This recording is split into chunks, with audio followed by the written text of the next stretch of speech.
લોકસભામાં વિપક્ષના નેતા અને કોંગ્રેસના સાંસદ રાહુલ ગાંધી દિલ્હીના ગોલ માર્કેટમાં હરિજન બસ્તી ખાતે સ્થાનિક રહેવાસીઓ સાથે મળવા પહોંચ્યા. જણાવી દઉં કે દિલ્હીના ગોલ માર્કેટમાં હરિજન બસ્તી ખાતે સ્થાનિક રહેવાસીઓ સાથે મુલાકાત રાહુલ ગાંધીના ઓનગોઈંગ પ્રયાસોનો ભાગ હતી, જેમાં તેઓ હાશિએ પર રહેલા સમુદાયો સાથે જોડાવા અને તેમના મુદ્દાઓને પ્રથમ હાથે સમજવા માટે પ્રયત્નશીલ છે. મુલાકાત દરમિયાન ગાંધીએ રહેવાસીઓ સાથે વાતચીત કરી, તેમની ચિંતાઓ સાંભળી અને તેમના દૈનિક જીવનને અસર કરતા વિવિધ મુદ્દાઓ પર ચર્ચા કરી.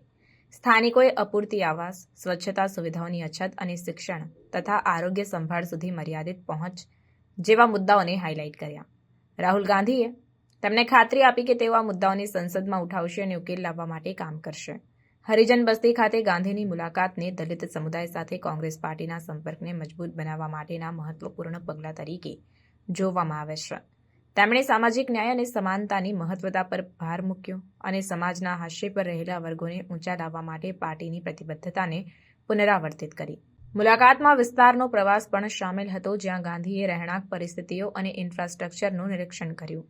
તેમણે બાળકો અને વડીલો સાથે વાતચીત કરી પ્રોત્સાહન અને સમર્થનના શબ્દો આપ્યા. રહેવાસીઓએ તેમની મુલાકાત માટે આભાર વ્યક્ત કર્યો અને તેમના સમુદાયમાં સકારાત્મક ફેરફારોની આશા વ્યક્ત કરી. હરિજન બસ્તી ખાતે સ્થાનિકો સાથે ગાંધીની સક્રિયતા તેમના પ્રતિબદ્ધતાને હાઇલાઇટ કરે છે. તેઓ હાશિએ પર રહેલા લોકોની જરૂરિયાતોને ઉકેલવા અને તેમના અધિકારો માટે વકીલાત કરવા માટે પ્રતિબદ્ધ છે. કોંગ્રેસ પાર્ટી વધુ સમાવેશક અને સમાનતાવાળી સમાજ બનાવવાનો પ્રયાસ કરે છે, જેમાં ગાંધી જેવા નેતાઓ આ મિશનના મોખરે છે.